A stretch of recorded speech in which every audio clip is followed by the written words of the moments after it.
I predict, I'll make a prediction that is clear and therefore could be completely proved wrong soon. I don't believe there will be any grand bargain or any great agreement between the United States and China on anything for years to come. The CIA, whose job it is to overthrow governments that are deemed to be inimical to U.S. interests. And the CIA has engaged in probably about 100 regime change operations around the world since 1947. I think it's a mess, not a strategy. When you do this, you reach a kind of caricature. Elon Musk is a caricature of this. The richest person in the world who funds the campaign of the presidential candidate and who says to Congress, anyone that steps out of line, I fund opponents to defeat you. And so you can't get more vivid in the plutocratic element than having Elon Musk as your prime minister, which is his informal position right now. When it comes to trade, I don't have to say more than Trump is uniting the world because there is not a single place in the world that is satisfied with this new tariff regime, including inside the United States.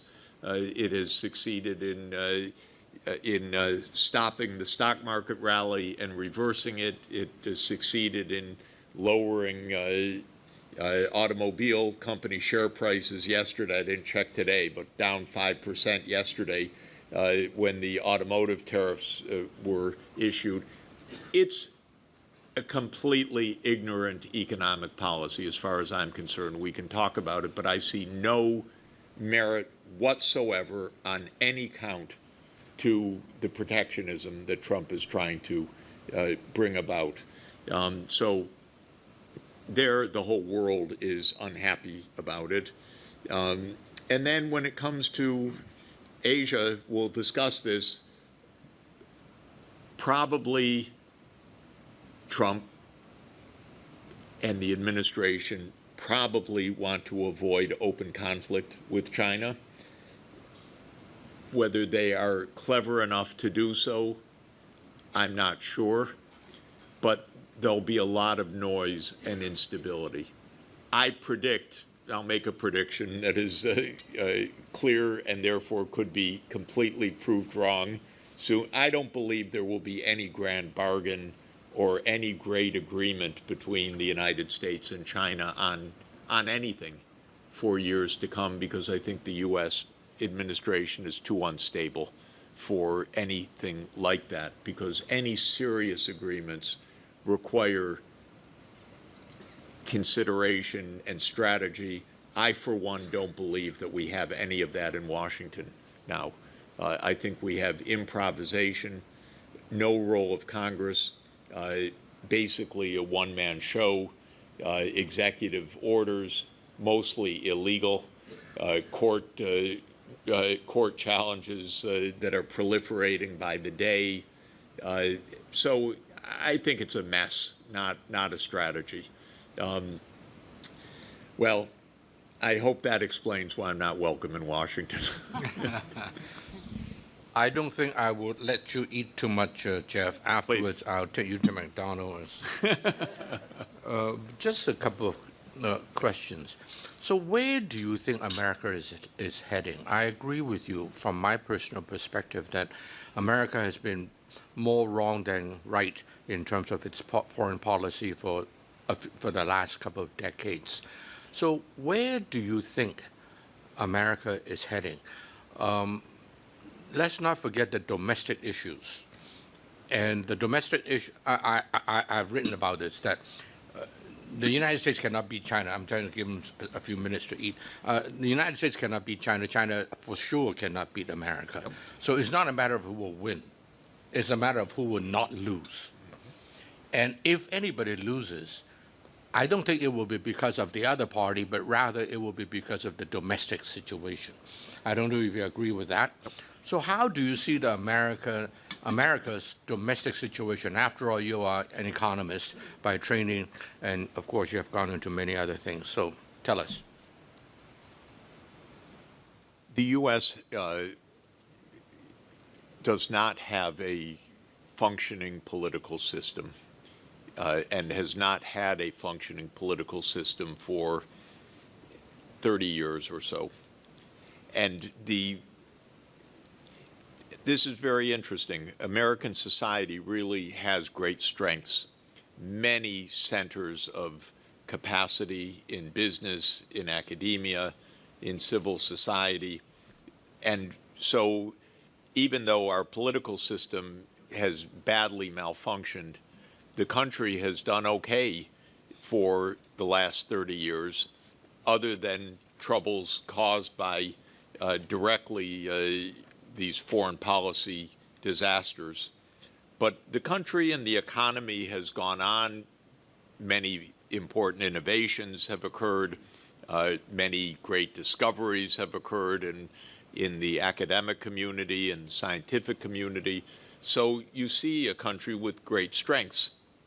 But for me, the remarkable fact is how poorly the political system has functioned consistently for 30 years. And I've tried to understand that, and my conclusion is that there are two things deeply wrong with the American political system. One is that it became a pay-for-play political system to a shocking extent. Pay for play, that it became a corrupt political system in which campaign contributions translated into public policy. And this was not always the case. The role of lobbying changed in the United States, starting systematically in the 1970s. And there were a series of Supreme Court rulings, the most famous of which is Citizens United, in which the conservative Supreme Court ruled that limits on campaign financing were simply unconstitutional, because the idea was, and the judges were very explicit about it, giving for campaigns is speech, and free speech predominates any interest in limiting campaign financing. This was a doctrine put forward by one judge, Lewis Powell, and it's a very interesting history, because Lewis Powell was a corporate lawyer. He worked with the U.S. Chamber of Commerce, and in the late 60s and early 70s, he said inside the business community, all of this environmental regulation and Ralph Nader and consumer interest groups, this is killing us. The business community has to retake politics. And on that basis, a famous memo that he wrote, he caught the attention of Richard Nixon, who put him on the Supreme Court. And a few years after that, he wrote the first opinion ending limits on corporate campaign contributions. It was a concerted strategy, and several decisions basically eliminated any boundaries of giving. When you do this, you reach a kind of caricature. Elon Musk is a caricature of this. The richest person in the world who funds the campaign of the presidential candidate and who says to Congress, anyone that steps out of line, I fund opponents to defeat you.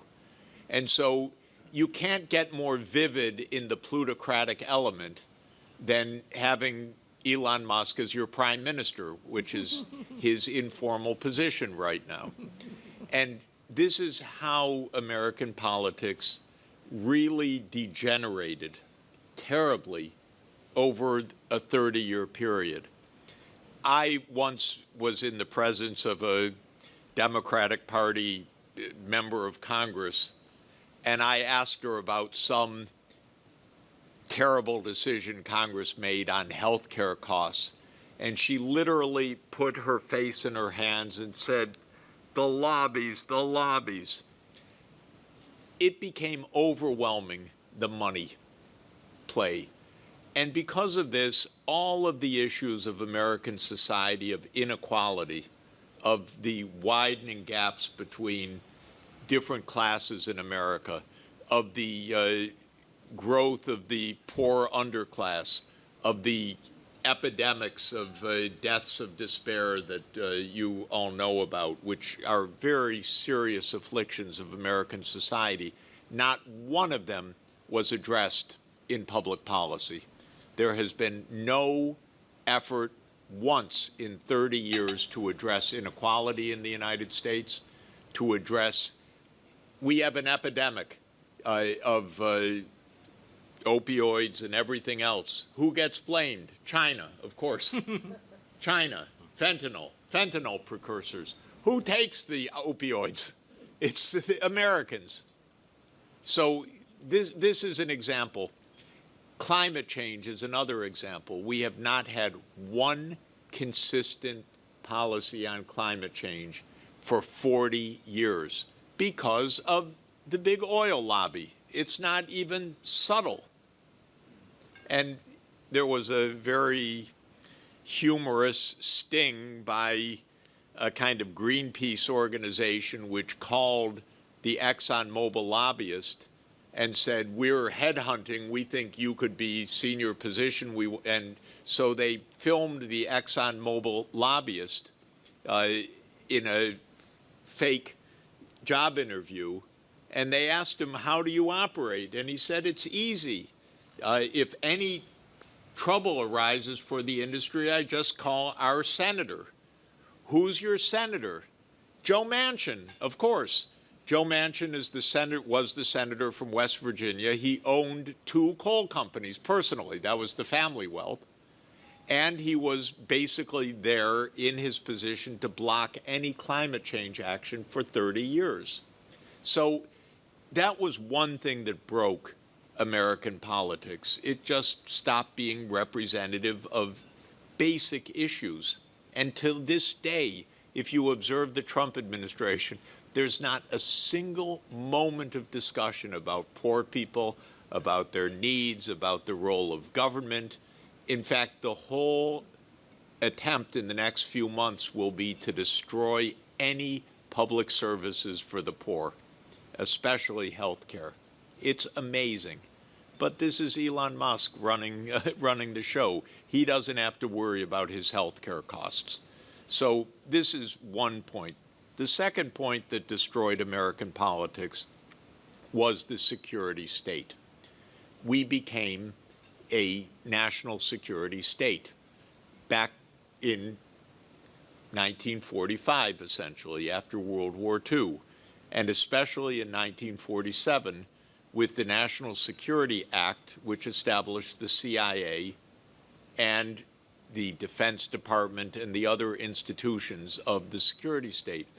America has, as everybody knows very well, military bases in 80 countries around the world. Can you imagine? Never in history, with even the British Empire, of course, it was a different era, didn't quite have this. And so this is American government is a military machine all over the world, plus a secret army, the CIA, whose job it is to overthrow governments that are deemed to be inimical to U.S. interests. And the CIA has engaged in probably about 100 regime change operations around the world since 1947. I've seen some of them with my own eyes. Literally, the CIA carrying off heads of government. One was Aristide, who I advised from Haiti, and they took him away in an unmarked plane and flew him to Central African Republic in broad daylight. And by the way, when they overthrew him, the New York Times wouldn't even run a story about it because this is how the security state operates. It wasn't deemed to be newsworthy that the United States, or it wasn't deemed to be fit to print, let me say, that the United States had overthrown a government in our hemisphere, Of course, it had done that repeatedly. But when I called the reporter, she told me that the editor was not interested in the story. Okay, my point is that the government, you can't run a democracy and a security state the same way. Eisenhower told us that on January 17th, 1961, when he said, "Beware the military-industrial complex." Believe me, since then, it has only grown to gargantuan proportions. If you look at this leak 3 days ago of the attack on the Houthis, okay, there are several notable things about it. First, they behaved like 14-year-olds, up to and including the emojis. Okay, these are children. Second, as they noted, this has nothing to do with the Houthis. This is to send a message. Third, they applauded when they destroyed a building that supposedly included some target, but it killed 50 civilians. And it was all mussels and American flags. Fourth, this was decided in a completely haphazard way by the White House. Congress had no role. There was no discussion of it. Fifth, the only thing that the politicians find odd about this whole episode, not the bombing of a country in which we are not at war, not the killing of civilians, not the fact that this was, I can't use the right words because they're not proper for polite company, but not the way to do this. They can't figure out that something's wrong. All they care about is that it breached secrecy. You know what? That's the least interesting part of this. The fact that you have secrecy that enables random killings of this sort on a routine basis is what's wrong. We should be applauding the break of the secrecy, but the only thing the Congress and the press itself talk about is the secrecy element. They don't talk about how wrong it is to be bombing people. They don't talk about the fact that the reason for the war in Yemen is that there's no solution to the Palestine issue. No substance, just a war machine. So these, to my mind, are the two fundamental failures of the United States. We don't have a functioning political system. It doesn't address real needs. It enables one person to decide we're not part of the Paris Climate Agreement. It enables one person to break apart the international trading system. This is extraordinary. If you think about it, tariffs, by the way, under the U.S. Constitution, are the responsibility of Congress, because tax authority, going back hundreds of years in British constitutional rule, are in the domain of the Parliament or the House of Commons. That's where Parliament came from, which was to limit the tax authority hundreds of years ago. No congressman is objecting to Trump unilaterally setting tariffs.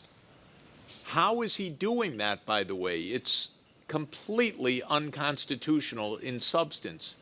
He's doing it because we have emergency legislation that allows the President of the United States to declare a national emergency. So the tariffs on China are under a fentanyl emergency. Can you imagine how artificial that is, how bogus that is, how it has nothing to do with the issues at hand, but also how not a single member of Congress stands up and says, you're taking our authority. If we had a functioning Congress, a congressman would stand up and say, this is our responsibility. You cannot appropriate the voice of the people. This is what revolutions are supposed to be about, that the king of England could not set taxes on the colonies. That's how we started. Now we have a mad king who sets taxes day by day. And Congress has no interest in even intervening in that subject. So this is the essential problem. The country works fine on areas where you don't need a government, but it fails on every area where you do. Our infrastructure fails, the inequalities, the environment, the environmental protection, all of it is failing badly because we don't have a functioning government in the United States. Jeff? More reasons why they don't like me in Washington. Jeff, you have been a friend for many years. Sonia is not the biggest lady I've seen. And is your life ever at risk? I'm just asking on behalf of others. Maybe from Sonia. Then you're in good shape. But I don't think so. I think the capacity of the U.S. government to utterly ignore me is inexhaustible. And that is actually, in my view, really the truth. If I were a student on a student visa, I would be dragged out of our house, no doubt, because that's what's happening to our students right now, day by day. I don't know what will happen in the U.S. in general. It could get worse. It really could get worse. I've used, since I've been in China for the last week, I have used semi-jocularly, but not entirely, the Cultural Revolution meme. We are in a bit of a cultural revolution in the United States. It's played as culture wars, but basically we have a leader who wants to destroy parts of government. This is clear. This is Elon is doing that work. What the real purpose is not completely clear. Maybe I'll just mention actually one very important point to understand. I think everybody knows it, but let me emphasize it. One of the core points of failure of politics in the United States is the budget. Because if you are governed by lobbying and by campaign contributions, you cannot have an effective fiscal policy. On the one hand, you have a population which votes, and so you need somehow to not have complete turmoil. And so you can't really cut, so far, Social Security, for example. You have not been able to cut Medicare or Medicaid. You can't stop paying interest on the debt. And they don't want to stop the military, which is about 3.5% to 4% of GDP if you include everything. If you take those items, the pensions, and including the various kinds of pensions, including veterans benefits, and the health care, and the interest on the debt, and the military, you have roughly 20% of GDP in spending. Our taxes are around 16% of GDP at the federal level. So you start out, even before you have any domestic programs at all, with a deficit of about 4% of GDP. Now, in our lobby-run politics, the first rule is don't raise taxes. So the taxes, especially on wealthy people. So the highest goal in fiscal policy of the Trump administration is to extend the low taxes that were voted 10 years ago on corporate taxes, which have basically been gutted. We don't collect corporate tax except in a very small amount now, and they want to extend that. Now, our budget deficit includes some public services also, some little bit for infrastructure, which is falling apart, a tiny bit for housing, some for labor, some for education. And that adds up to roughly another 3% of GDP if you include everything, the judicial system, the public administration, all the infrastructure, all the environment, National Science Foundation, everything except the military, the pensions, the health care costs, the interest costs, and a couple of other mandatory things. All civilian government is about 3% of GDP. It's not enough. That's why we solve no social problems in the United States. But if you add in the parts that they don't want to cut or can't touch, plus this meager 3%, you end up with a budget deficit of about 6 to 7% of GDP, which is what we have now. This has been going on for 20 years, so our debt is 100% of GDP and rising. The Congressional Budget Office yesterday issued a new report saying by 2055, the debt will be at 155% of GDP on current policy. So if you keep current policy and just extrapolate for 30 years, we reach 155% of GDP debt.